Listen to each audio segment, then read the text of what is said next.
गांव के किनारे एक किसान रहता था जिसका नाम रामू था। रामू गरीब था लेकिन मेहनती और ईमानदार था। उसकी जिंदगी खेती पर निर्भर थी। उसके पास थोड़ी सी जमीन थी जिसमें वह हर साल अनाज उगाता। हालांकि बारिश समय पर न होने और अन्य मुश्किलों के कारण कई बार उसकी फसल खराब हो जाती थी। इसके बावजूद उसने हार मानना कभी नहीं सीखा। एक बार गांव में भयंकर सूखा पड़ गया। कई किसानों ने खेती छोड़ दी और दूसरे कामों की तलाश में शहरों की ओर चल दिए।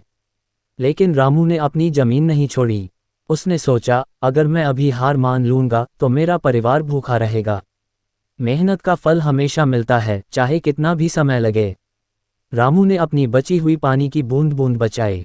उसने खेत को सुबह सुबह और शाम को सींचा ताकि पानी कम लगे। उसने अपनी पूरी ताकत और दिमाग का इस्तेमाल किया। जब अन्य किसान आराम कर रहे थे या हिम्मत हार गए थे, रामू खेत में काम कर रहा था। धीरे धीरे उसकी मेहनत रंग लाए।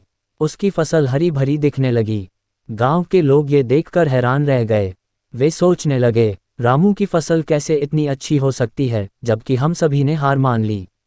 लेकिन रामू को पता था कि यह उसकी मेहनत और धैर्य का परिणाम है। जब कटाई का समय आया तो रामू के खेत में अनाज की भरमार थी। उसने अनाज बेचकर अच्छा मुनाफा कमाया और अपने परिवार की जरूरतों को पूरा किया। उसने न केवल अपने घर को बेहतर बनाया, बल्कि अपने गांव के गरीब लोगों की मदद भी की। गांव के लोगों ने रामू से पूछा, तुमने ये सब कैसे किया? रामू ने मुस्कुराते हुए कहा, हार मान लेना सबसे बड़ी हार है। कठिनाइयां हर किसी की जिंदगी में आती हैं, लेकिन जो उनका डटकर सामना करता है वही असली विजेता होता है। रामू की यह बात पूरे गांव के लिए प्रेरणा बन गई। लोगों ने समझा कि मेहनत, लगन और धैर्य के बिना सफलता संभव नहीं है। इस कहानी से हमें ये सीख मिलती है कि 1. मुश्किल हालातों में धैर्य रखें। कठिनाइयां जीवन का हिस्सा हैं, लेकिन उन्हें सहने और आगे बढ़ने का साहस ही असली ताकत है। 2. मेहनत का कोई विकल्प नहीं है। कड़ी मेहनत और ईमानदारी से किए गए प्रयास हमेशा रंग लाते हैं। 3. आशावादी बने। जब दूसरे हार मान लें तब भी अपने लक्ष्य पर विश्वास रखना जरूरी है। ये कहानी हमें सिखाती है कि परिस्थिति चाहे कितनी भी खराब क्यों न हो, मेहनत और विश्वास से उसे बदला जा सकता है।